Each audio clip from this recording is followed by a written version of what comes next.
pernikahan atau link and match terjadi antara vokasi SMK dengan industri dan dunia kerja, maka kunci yang paling penting adalah bagaimana kurikulum itu disusun bersama antara vokasi SMK dengan industri dan dunia kerja. Ini menjadi kunci penting yang akan menentukan bagaimana kompetensi lulusan itu dihasilkan yang sesuai dengan kebutuhan real industri dan dunia kerja. Dan yang wajib kita pahami adalah pengertian kompetensi, yaitu aku bisa apa atau aku mampu apa. Seorang lulusan SMK atau vokasi ketika lulus, maka dia harus berani menyatakan diri, aku bisa apa atau aku mampu apa. Bukan ini ijazahku, please tolong terima aku kerja. Ini adalah sebuah gagasan atau ide untuk mengembangkan kurikulum yang benar-benar mampu menciptakan kompetensi, yaitu apa? Hard skill dan soft skill itu seimbang. Tidak boleh ada yang kurang. Hard skill kuat, soft skill harus kuat. Dan yang paling penting adalah attitude, integritas, kejujuran, karakter, siap kerja, fighting spirit, dan pantang menyerah. Itu yang paling penting. Dan ini semua adalah kompetensi dan harus dipastikan ini mampu untuk diciptakan oleh kurikulum yang tadi dibikin bersama. Tapi ingat, ketika duduk bersama, seharusnya memikirkan kompetensi tidak hanya masa kini, tetapi juga kompetensi masa depan. Dan itu harus dilakukan bersama. Jangan sendiri-sendiri menentukan masa kini apa, masa depan itu apa, nanti bisa jalan sendiri-sendiri. Bagaimana menyusun sebuah kurikulum yang mampu menjamin bahwa akan menciptakan lulusan yang memiliki soft skill dan hard skill yang imbang. Project based learning atau pembelajaran berbasis project. Idenya seperti ini. Ketika sudah link and match atau menikah dengan industri dan dunia kerja, SMK harus mampu meminta atau mendapatkan real project yang nyata dari industri.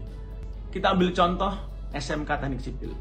Industri akan memberikan project real, misalnya mendesain atau membuat gambar kerja, gambar teknik bangunan 1 lantai atau 2 lantai yang memang real itu sedang akan dikerjakan oleh industri itu, mungkin developer.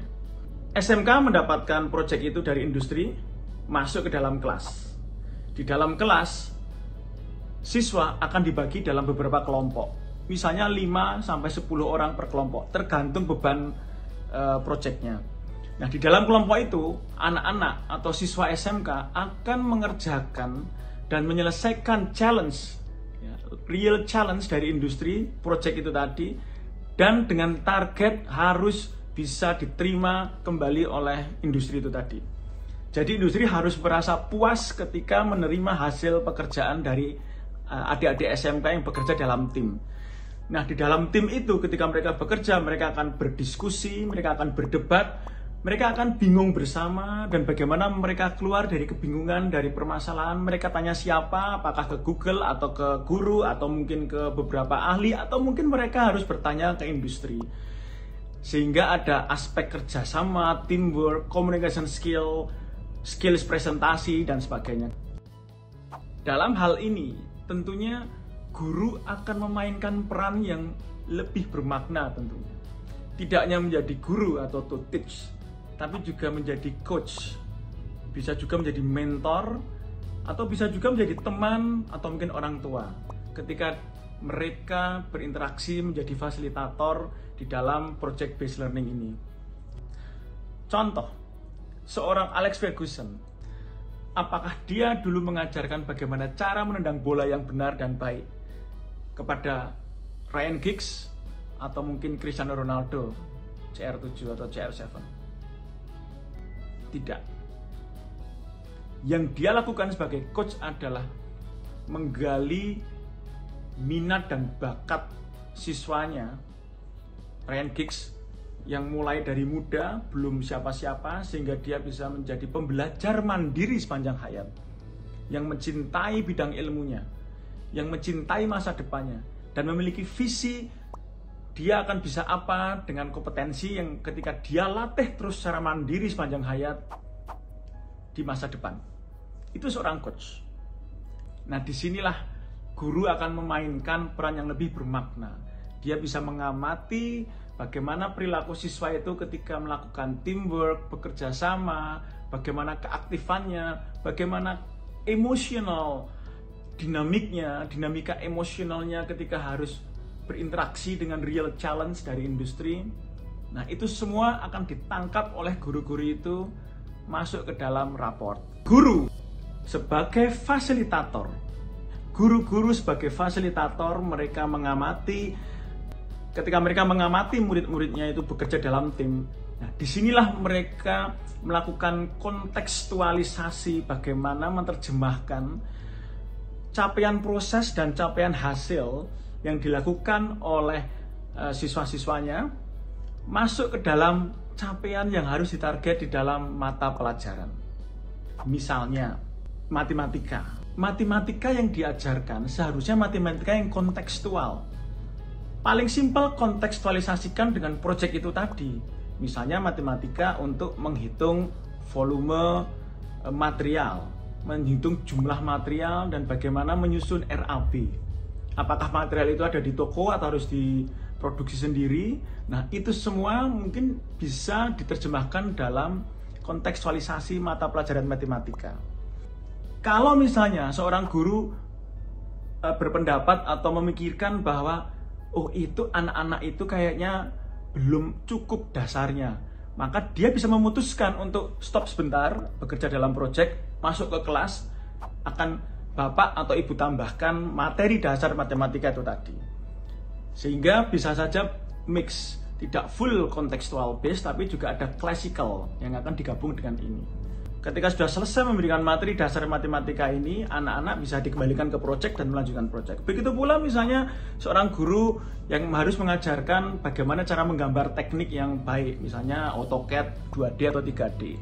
Dia bisa melihat apakah anak-anak itu sudah mencukupi kemampuan teknikalnya. Kalau misalkan dirasa belum, maka dia bisa memutuskan tarik itu siswa-siswa itu masuk ke dalam kelas, dan di dalam kelas guru itu akan mengajarkan bagaimana praktek menggambar teknik yang baik. Dan itu bisa dilakukan seminggu atau 2 minggu. Dan proyek ini bisa berjalan sekitar ya mungkin 2-3 bulan. Sampai ini betul-betul memuaskan industri sebagai owner project atas hasil capaian siswa SMK itu. Nah, ketika industri bisa menerima hasil itu, misalnya gambar teknik, gambar bangunan lengkap 2D, 3D beserta RAB-nya yang dilakukan oleh adik-adik siswa SMK, industri atau mitra itu harus memberikan sertifikat yang nanti akan menjadi bagian dari portofolio adik-adik SMK ketika lulus. Misalnya dalam 3 tahun, adik-adik SMK Teknik Sipil itu mampu menyelesaikan 3 hingga 4 proyek real challenge dari industri. Maka itu akan menjadi portofolio. Selain menerima ijazah, sertifikat kompetensi, sertifikat lulus magang, dia juga akan mendapatkan portofolio atas capaian dari project based learning ini.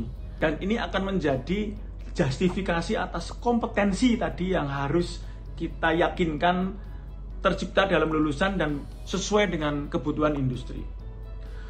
Nah, kalau ini terus dikembangkan, maka inilah konsep teaching factory yang akan kita kembangkan.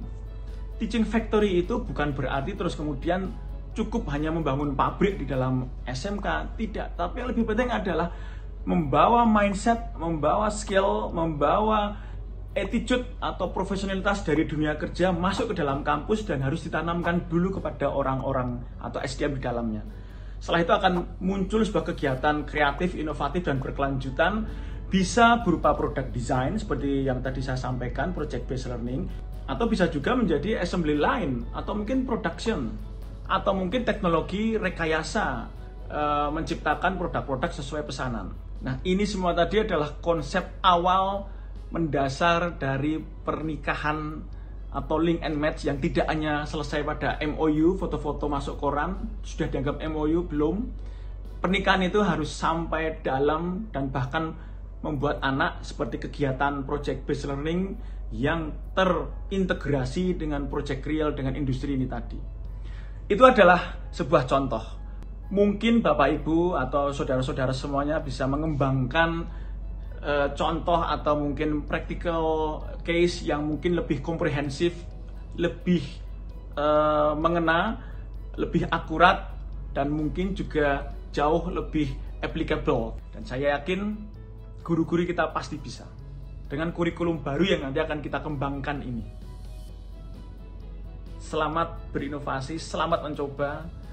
Lebih baik berani mencoba tetapi salah daripada tidak pernah mencoba sama sekali tapi kita nggak pernah tahu apakah kita benar atau salah. Dan kita tidak pernah melangkah dari sini untuk menuju destinasi yang kita ingin capai.